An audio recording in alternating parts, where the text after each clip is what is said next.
Good day mga katropa.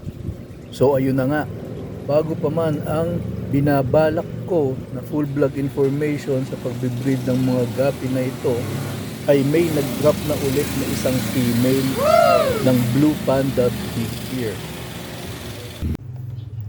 Kanina nga nung chinek ko nung umaga, nung nagpapakain ako ng BBS sa kanila, napansin ko mayroon na namang panibagong mga fry na mas maliliit dun sa kasalukuyan.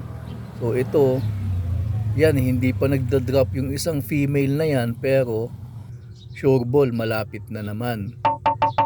Eto, tignan nyo dito sa video na to.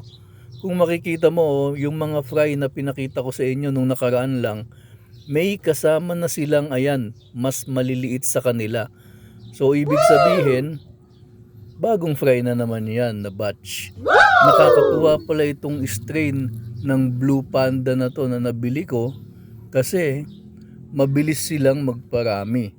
Sa totoo lang kasi, guys, may mga ibang strain na kahit gaano pa man sila kaganda, ang hirap paramihin.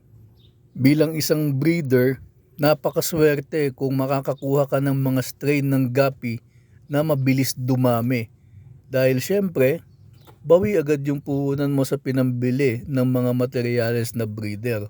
Pero ganun pa man, dapat isaalang-alang mo pa rin yung presyo ng mga alaga mo kapag ibebenta mo na. Para hindi naman maapektuhan ang value nito sa market. Kasi sige, sabihin na natin law of supply and demand, pag marami yung supply, mababa ang presyo. Pero dapat isipin mo rin na may mga kagaya kang breeder na kumikita din dito sa pag-iisda. So ito yung isang female na hindi pa nagda-drop. So, makikita mo kapag nag-take sila o nabuntis sila, ang tiyan nila parang bilog na pa-square. Siguro nakatulong din na green water yung tubig dito, kaya mas mabilis silang nakondisyon para sa pagpaparami.